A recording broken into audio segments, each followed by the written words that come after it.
Israel ने Iran की oil refinery के ऊपर अटैक किया है। इतलात ये है कि साइबर अटैक किया गया है ईरान की ऑयल रिफाइनरी के ऊपर, जिसके नतीजे में काफी ट्रक्स, इसके अलावा बहुत सारे रिजर्वायर जो थे तेल के, वो तबाह बर्बाद हो गए हैं। पिछले 14 घंटों के अंदर काफी तबाही हुई है। 14 घंटे गुजर गए हैं लेकिन अभी तक आग पर काबू नहीं पाया गया। इतलात ये है कि अगले 2 से 3 हफ्ते जो हैं ईरान के लिए काफी अहम है। 18 जून को ईरान के अंदर प्रेसिडेंशियल इलेक्शन भी होने हैं, जबकि ईरान के ऊपर बड़ी सख्त कार्रवाई करने के लिए इजराइल के वजीर आजम नेतन्याहू ने अपने डिफेंस मिनिस्टर बेनी गैंट्स को बुलाया भी था और पार्लियामेंट के अंदर बुलाकर कहा था कि वो ईरान के थ्रेट को मुकम्मल तौर पर खत्म करना चाहते हैं। इसके लिए उनको अगर अमेरिका के साथ भी पंगा लेना पड़ता है तो वो उसके लिए भी तैयार हैं। फिलहाल के लिए ईरान को लाखों डॉलर का नुकसान हुआ है, जिसको लेकर ईरान की सिक्योरिटी काफी अलर्ट पर है। देखिए कि पाकिस्तान के अंदर भी डिस्टेबिलिटी आई है, ईरान के अंदर, चाइना के अंदर और सीरिया के अंदर काफी डिस्टेबिलिटी देखने को मिल रही है। वो इस वजह से कि ये वो मुमालिक थे जिन्होंने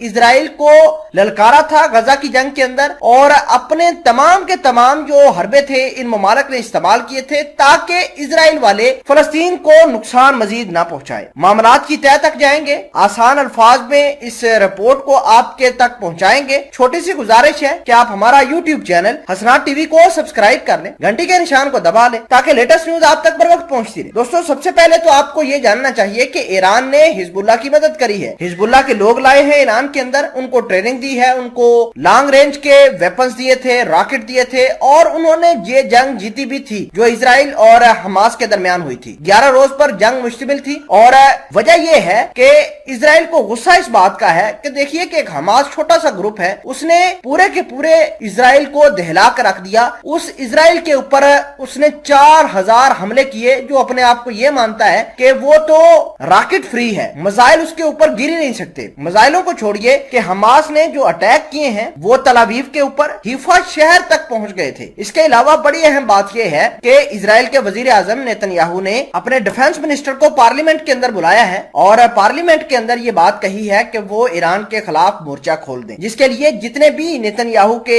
सपोर्टर हैं वो अपनी आर्मी को यानी इजरायली आर्मी को सपोर्ट करेंगे। आपको यह भी बता दें कि इजराइल वाले जो हैं वो लगातार ईरान के साफ टारगेट ढूंढ रहे हैं। आज जो साइबर अटैक हुआ है, यकीन करें कि $2 लाख का नुकसान तो आज ही ईरान को हो गया है इस साइबर अटैक की वजह से, और 30 के करीब जो फायर स्टेशन थे वो पूरे के पूरे काम कर रहे हैं, लेकिन 14 घंटे गुजर गए हैं, अभी तक फायर के ऊपर काबू नहीं पाया गया। लेकिन अहम बात यह है कि 14 जून को ईरान के प्रेसिडेंशियल इलेक्शन होने जा रहे हैं और इजराइल ने पहले ही ऐलान किया है कि जो जो मुल्क फलस्तीन की हमायत के लिए आएगा हम उसको नुकसान करेंगे। देखिए, पाकिस्तान के क्वेटा और तुर्बत के अंदर वायलेंस हुआ था, दहशतगर्दों ने पाकिस्तान FC को निशाना बनाया। इसके अलावा तुर्की के अगर हालात देखें तो सीरिया के अंदर भी तुर्की के फौज के ऊपर निशाने बना रहे हैं। अगर बात करें चाइना की तो चाइना के CPEC को निशाना बनाया जा रहा है। अगर और मजीद बात करें तो देखें कि ईरान, उर्दन, इसके अलावा सीरिया के अंदर, लेबनान के अंदर वायलेंस काफी बड़ा है पिछले